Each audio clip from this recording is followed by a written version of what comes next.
Hello guys, welcome back to my channel. आज हम पढ़ने वाले हैं रेखीय समीकरण।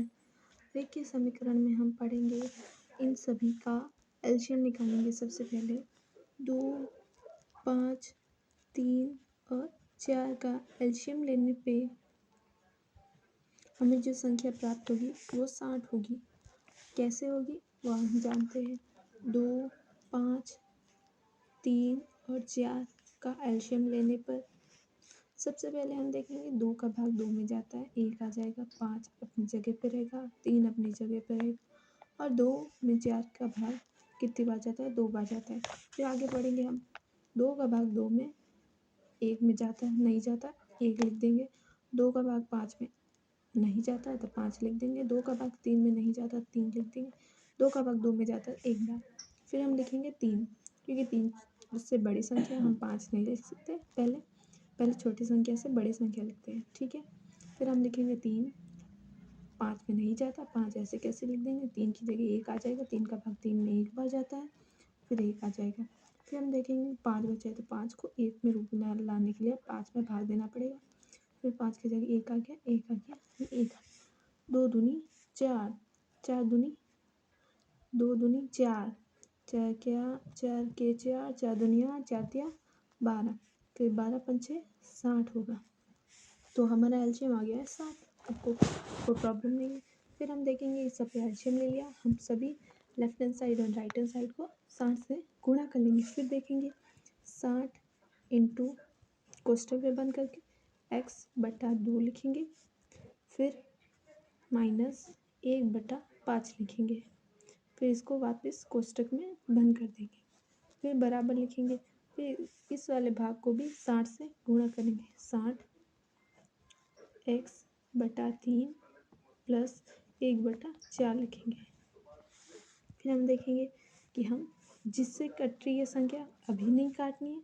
हम सबसे पहले इस संख्या को पूरा खोलेंगे, 60 को इस वाली संख्या से गुणा करेंगे, फिर 60 को इस वाली संख्या से गुणा करेंगे, फिर इस 60 को इस वाली संख्या से गुणा करना है, फिर इस 60 को वापस इस संख्या से गुणा करना है। तो पहले हम खोल देंगे संख्याओं को।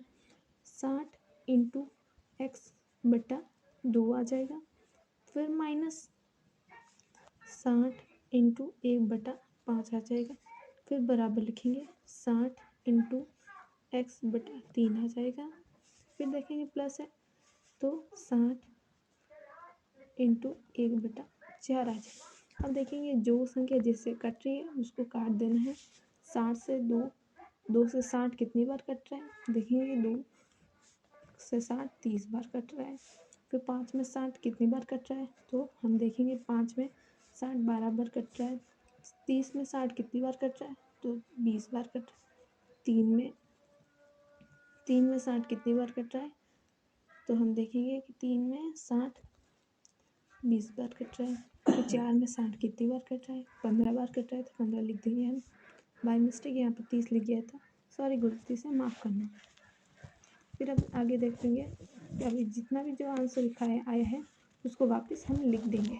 तो लिखेंगे 30 इंटू एक्स लिखेंगे, फिर माइनस ये आ गया 12 इंटू 1 आ गया यहाँ पे, इक्वल 20 इंटू एक्स आ गया, प्लस यहाँ पे बचा 15, यहाँ एक्स 1 लिखेंगे।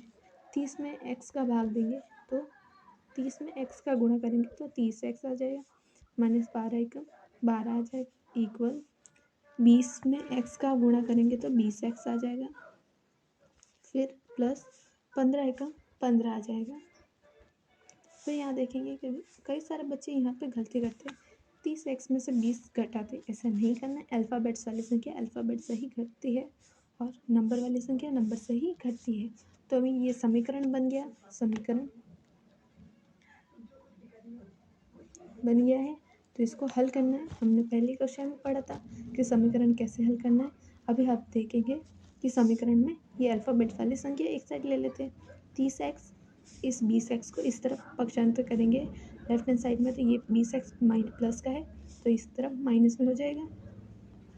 फिर ये 15 अपनी जगह पे रहेगा, प्लस का प्लस लिखो या ना लिखो कोई फ़र्क नहीं पड़ता।